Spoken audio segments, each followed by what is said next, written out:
as soon as they cut them out, I mean, those plants just take off. Top of the, how do you pronounce the name of the cave? Makauwahi. Makauwahi? M-A-K-A-U-W-A-H-I. Makauwahi Cave, right. Nice. Falls. And the guide already had one and did that, and that was really, and she said it had some numbing properties. Well, it could have that too.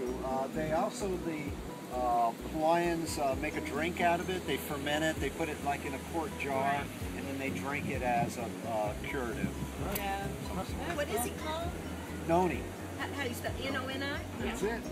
They said it had some cancer fighting properties. Some people I'm sure think- it actually compressed it. In about 500,000 years ago, the water from this area in Kahili was coming down and kind of went through this cave and formed the cave on the inside. And once the cave got wet on the inside, then it just started, you know, falling in and creating these big rooms. Eventually, about 7,000 years ago, the roof of the cave collapsed and fell in.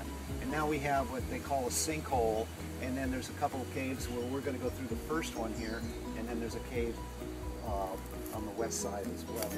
A shaman that practiced here and actually set up a little platform in there and would light a fire, a smoky fire, and he would read the smoke as it twirled up. And that's how it got its name, Makauwahi Cave, which means spiraling smoke. And so people would come to him with their ale, you know, their ills, or they wanted their fortune told, and hopefully they walked away feeling better than when they came in. Any situation, as you can see all through here, and you'll see it in the south cave as we go down in that area. Howdy. Hello, welcome. You made it. Great. We'll start right here.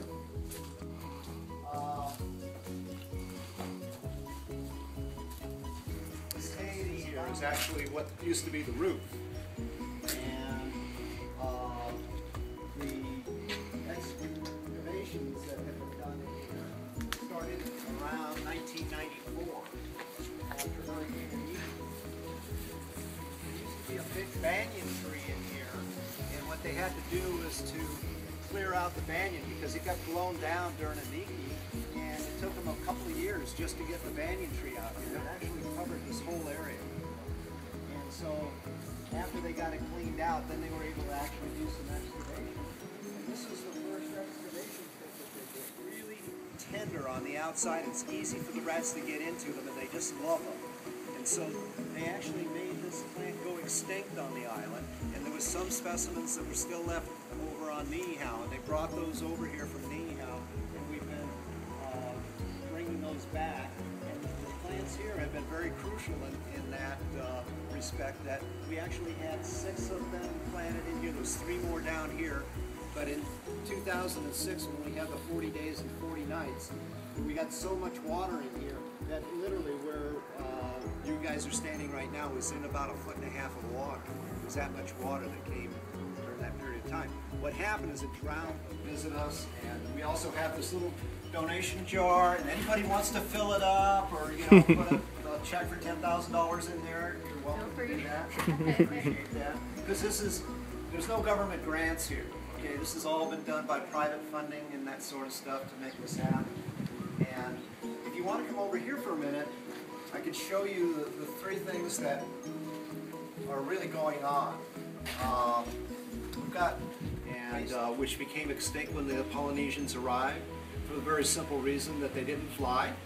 And when you're hungry, you eat what's closest and easiest to get, and so it didn't take long before the flightless geese went away.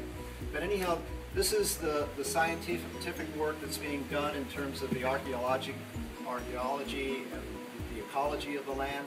Over here is the restoration projects that we're doing. We bring in students from the local schools, from the high schools, from the grade schools that come in here, as well as college students who do coursework out here in the summertime as part of the excavations that are being done out here.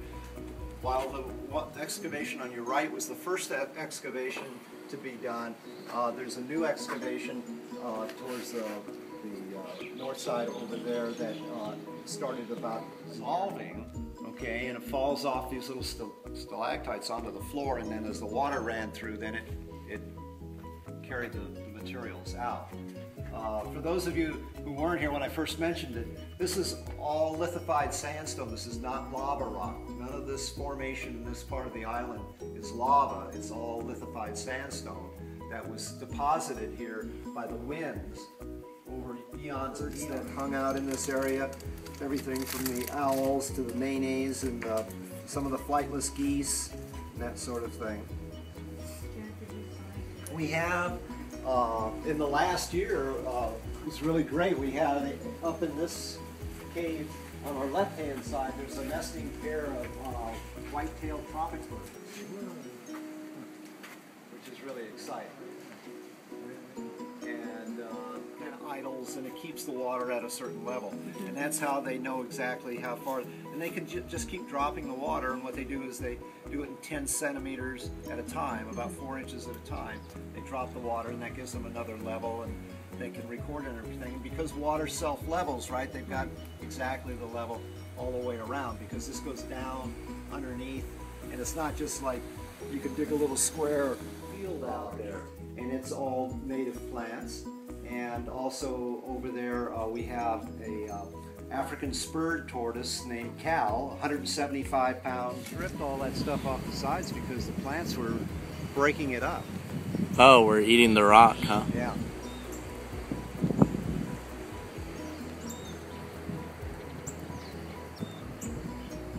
That is a pretty neat cave.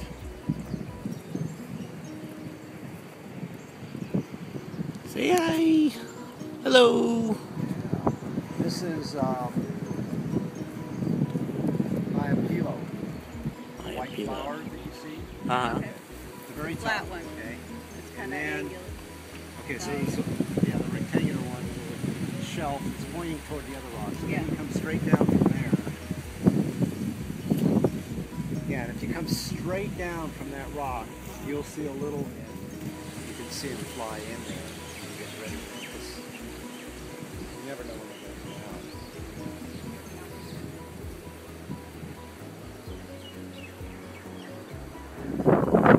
So tell us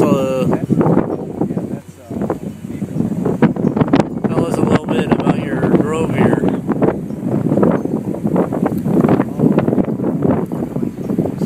It's called Lida's Field of Dreams. The upper part